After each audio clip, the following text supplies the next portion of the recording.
Friends, welcome to Regis cooking Tamil. இன்னைக்கு நம்ம கிச்சன்ல என்ன பார்க்க போறோம் அப்படின்னா, சிறுகிழங்கு வச்சுட்டு ஒரு சூப்பரான மட்டன் கிரேவி செய்ய போறோம். இது பாத்தீங்கன்னா நார்மலாவே சிறுகிழங்கு வச்சு செய்யற பொரியல் வந்து ரொம்ப நல்லா இருக்கும், நல்ல வாசமா இருக்கும்.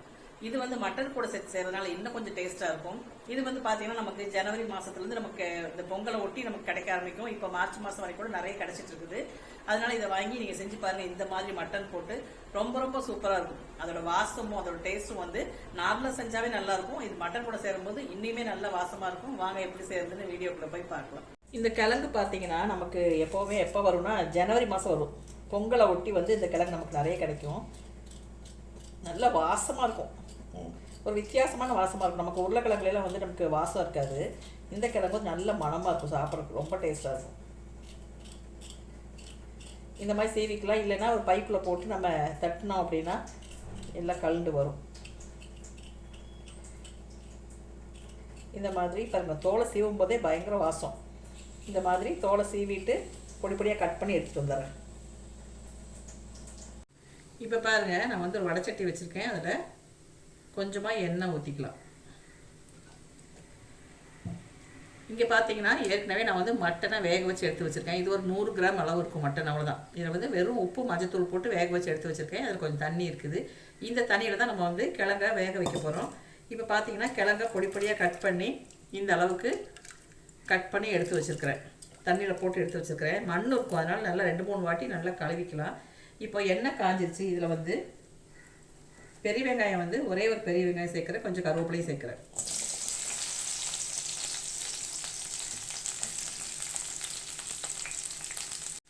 இப்போ பாருங்கள், வெங்காயம் வந்து ஓரளவுக்கு வதங்கி இருக்குது. இதில் இஞ்சி பூண்டு பேஸ்ட் வந்து 1 டீஸ்பூன், ரொம்ப குறைவாக சேர்த்தா போதும். ஏன்னா நமக்கு வந்து கிழங்கு கொஞ்சமாக தான் இருக்குது. அதே சமயம் மட்டனும் நமக்கு ரொம்ப குறைவாக தான் இருக்குது. இப்போ இந்த இஞ்சி பூண்டு பேஸ்ட் கூடயே மஞ்சள் தூள் சேர்த்துக்கலாம்.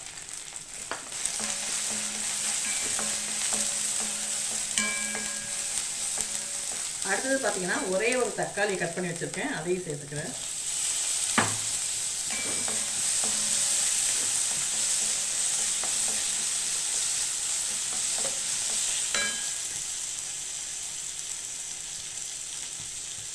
அடுத்தது பார்த்தீங்கன்னா கொஞ்சம் உப்பு சேர்த்துக்கலாம். உப்பு வந்து பார்த்துட்டு சேர்த்துக்கலாம், ஏன்னா ஏற்கனவே மட்டனில் உப்பு இருக்குது. அதனால் உப்பை வந்து பார்த்துட்டு சேர்த்துக்கலாம். கூடவே கொஞ்சம் கரம் மசாலா.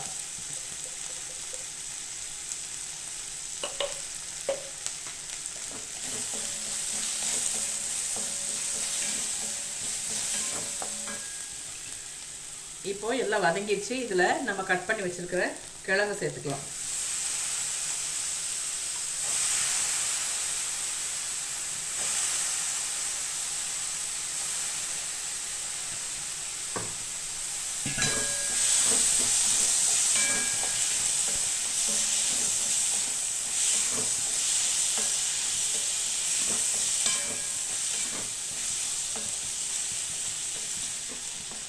கொஞ்சம் இந்த தக்காளிலாம் வந்து நமக்கு கொஞ்சம் இப்படி நல்லா கரைச்சி விட்டுடலாம்.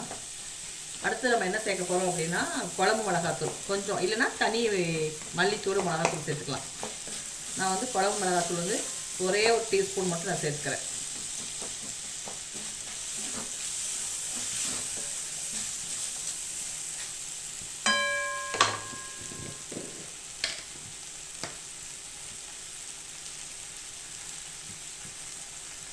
அவ்வளோதான், கொஞ்சமாக சேர்த்தா போதும். இது வந்து செமி கிரேவியாக இருக்கும், ரொம்ப கிரேவியாக இருக்காது, ஓரளவுக்கு செமி கிரேவியாக தான் இருக்கும். இதில் வந்து நம்ம மட்டன் வேக வச்சுருக்க தண்ணியை மட்டும் சேர்த்துக்கலாம்.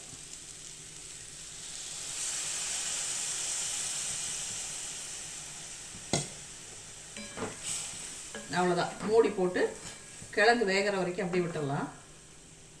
சும்மா 2 மல்லி இலை தூவிட்டு மூடி வச்சிடலாம்.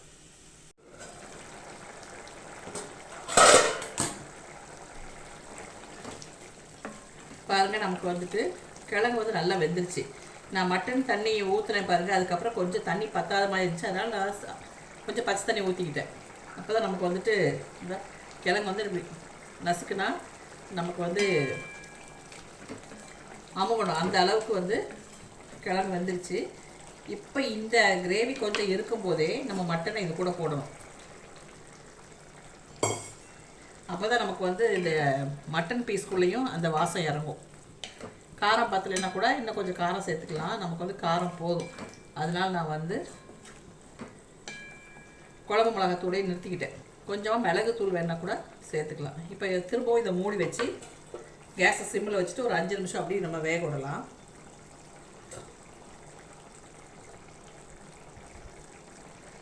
அவ்வளோதான் பாருங்கள், நமக்கு சிறுகிழங்கு போட்ட மட்டன் கிரேவி ரெடி ஆயிடுச்சு. கண்டிப்பாக ட்ரை பண்ணி பாருங்கள். இதோட வாசம் வந்து செம்மையாக இருக்கும். அதுவும் இந்த மட்டன் கூட போட்டு செய்கிறது வந்து ரொம்பவே நல்லாயிருக்கும். இப்போ பார்த்தீங்கன்னா கொத்தமல்லி இலையை வந்து கொஞ்சம் தூவி இறக்கிக்கலாம். எனக்கு வந்து காரம் பத்தலை, அதனால் நான் வந்து பச்சை மிளகாய் வாசம் நல்லா இருக்குங்கிறனால 2 பச்சை மிளகாயை வந்து கட் பண்ணி போட்டிருக்கேன். அது கொஞ்சம் பச்சை மிளகாய் வந்து கொஞ்சம் வெந்து வேகாமல் இருக்கும்போது கொஞ்சம் டேஸ்ட் நல்லாயிருக்கும். அவ்வளோதான், நமக்கு வந்து சூப்பரான மட்டன் சிறுகிழங்கு கிரேவி ரெடி ஆயிடுச்சு. கண்டிப்பாக ட்ரை பண்ணி பார்த்துட்டு நீங்கள் உங்கள் ஃபீட்பேக்கை சொல்லுங்கள். தேங்க்ஸ் ஃபார் வாட்சிங். சாப்பாடை தட்டில் போட்டு இந்த மாதிரி சிறுகிழங்கும் மட்டன் போட்ட கிரேவி ஊற்றி சாப்பிட்டோம்னா செம்ம டேஸ்ட்டாக இருக்கும். இதில் வந்து தேங்காயை வந்து பல்லாக கீறி போட்டு அதையும் இந்த சாப்பாட்டோட பிசைஞ்சு சாப்பிட்டோன்னு வைங்க, அவ்வளோ சூப்பராக இருக்கும்.